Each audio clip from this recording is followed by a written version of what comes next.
Assalamualaikum warahmatullahi wabarakatuh. Sampurasun. Wilujeng patepang dina pangajaran basa Sunda. Dina danget ieu urang ngabahas ngeunaan carita wayang. Mangga wilujeng diajar. Wayang teh asalna tina kecap wa anu hartina wadah sareng kecap hyang anu hartina dewa. Nah, hartina wayang teh tempat cicingna para dewa.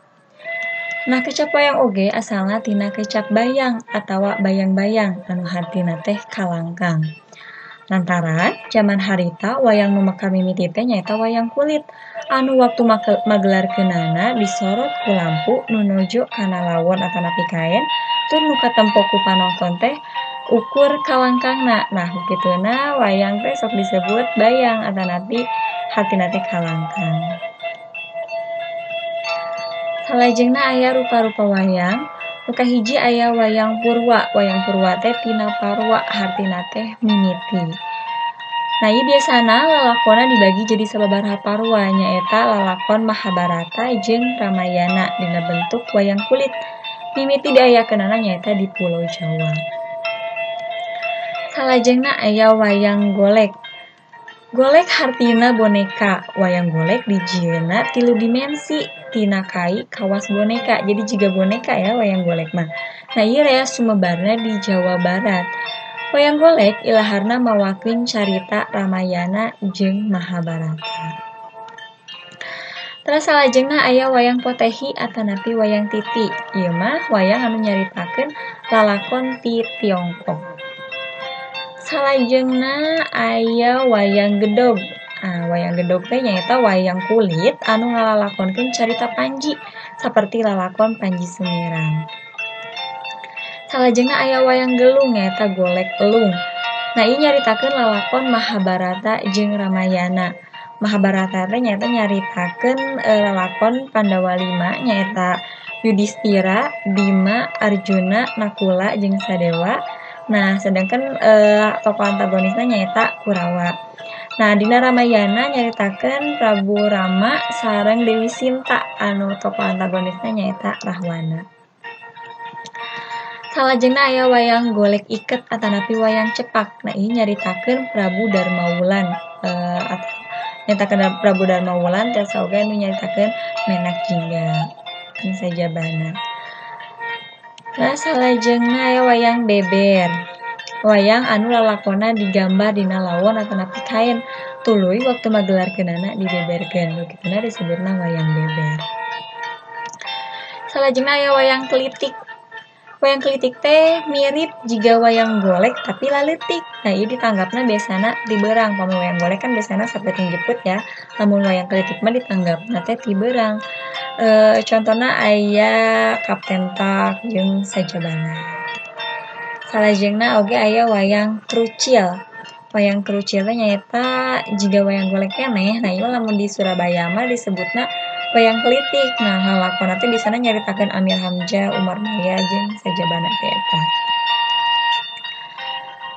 Terus salajengna aya wayang wung. Ieu mah wayang jelema lalakonna tina Mahabharata tadi teh ya Pandawa 5 sareng Kurawa. Terus salajengna aya wayang lilingung. Di Cianjur disebutna wayang kelitik. Nah, ieu lalakonna biasana contona misalkan Mupu Kembang, Jambatan Besi jeung sajabana. Salajengna aya wayang suluh. Nyata wayang tina kulit nyaritakeun lalakon ayeuna ngeunaan sajarah Indonesia jeung pikeun panyuluhan. Tokohna nyaeta jalma kaayeunakeun. Eta rupa-rupa wayang ya. Salajengna dina pagelaran wayang. Pagelaran wayang teh biasana lilana saputing jeput ya, sapeuting biasana mah ya. Terus dina magelarkeunana wayang teh diigelkeun ku dalang. Nah, dina dunia padalangan aya nu disebut santikaning dalang, hartina elmu keur ngatik dalang. Jadi supaya si dalang teh mastagi tur sinatria. Nah, jadi teu sembarangan ya dalang teh. Jadi aya ilmu keur ngadidikna, ilmu keur ngadidik dalang. Nah, abad kudu aya santikaning dalang atanapi ilmu keur ngadidik dalang. Lantaran dalang mah kudu loba ngawasa widang seni. Contohna sastra, drama, tari, karawitan, kawih eta teh sadayana kedah kakawasa ku dalang. Sangkan dalang tiasa mintonkeun pagelaran wayang anu hade. Salajengna jejer caritana biasana tina carita Mahabharata jeung Ramayana. Nah tadi teh aya Mahabharata nyaeta Pandawa 5 sareng Kurawa, nah Ramayana nyaeta Prabu Rama jeung Sinta, nu antagonisna nyaeta Rahwana. Salajengna aya pagunemanana biasana make basa Sunda lantaran wayang golek mah kan tadi ge sumebarna di Jawa Barat janten tangkeuna wae pami pagelaranana biasana sok ngagunakeun basa Sunda. Waditra nu dipake mirigna atau alat musik anu mengiringeunana nya biasana gamelan salendro. Anu ngawengku aya bonang rincik, kenong, goong, kempul, kendang, rebab jeung sajabana ti eta. Teras salajengna aya timimiti tahun 1820-an mah dina pagelaran wayang sok aya sinden. Nepi ka tahun 1860-an mah sinden teh leuwih sohor batan dalang. Jadi si sinden teh leuwih terkenal daripada dalang sorangan. Lantaran lalajo teh kataji atawa tertarik ku sorana anu halimpu, sora sinden anu merdu nya. Nah sinden nu kasohor dina alam harita diantarana wae aya Titin Fatimah jeung Upit Sarimana. Nah sedangkan dalang wayang golek anu kungsi kasohor diantarana wae Tarkim, R.U. Kartaswanda, Abeng Sunaria jeung Apek Gandamana. Nah kayenakeun aya dalang anu terkenal nyaeta aya Asep Sunandar Sunaria, Dede Amung Sutaria jeung Cecep Supriyadi. Nah dina pagelaran wayang aya istilah-istilah khususnya anu kahiji aya murwa. Naon sih ari murwa teh?